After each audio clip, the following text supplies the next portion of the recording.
Magandang hapon sa inyong lahat. Ayan, maulang hapon sa ating lahat guys. And magandang umaga kung anong oras niyo man to napapanood ngayong araw.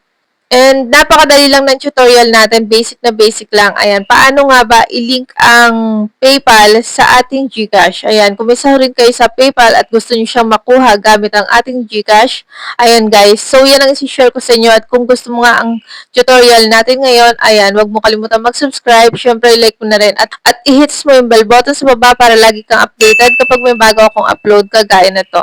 Okay guys, mag-umpisa na tayo. Let's start.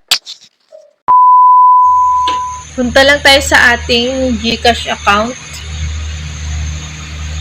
Ayan, click lang natin yan.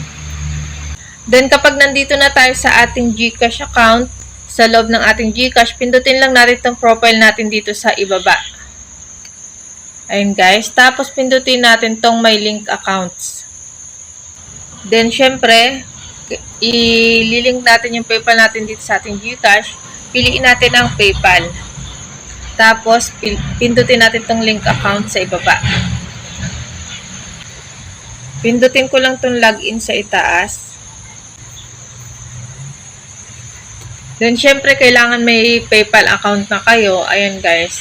Kapag may PayPal account na kayo, syempre, login na yung ating pipindutin. Kasi nga, ililink lang natin siya dito sa ating GCash.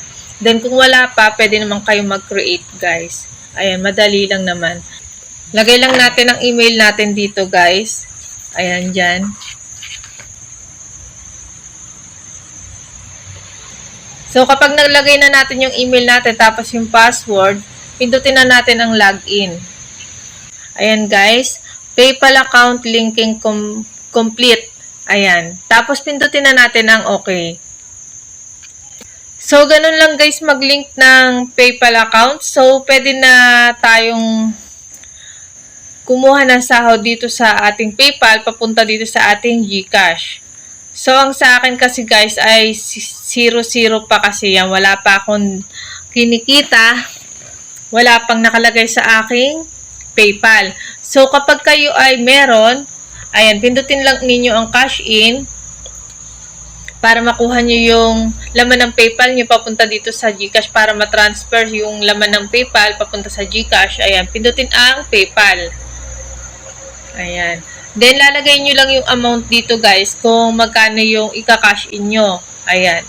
Then, madadirect na siya dito sa GCash account natin. Ayan. Kapag nalagay nyo na yung amount dyan, pindutin nyo lang yung next sa baba. Ayun lang, guys. Ganun lang kasimple, guys. Ayan. Sana'y nakatulong sa inyo ang video nito. Ayan. Please like, share, and subscribe. And kung may katanungan kayo, please comment down below, guys. Ayan, sasagutin ko yan sa comment section. Ayan, guys, kita-kits na lang ulit tayo sa sunod kong video. Thank you for watching.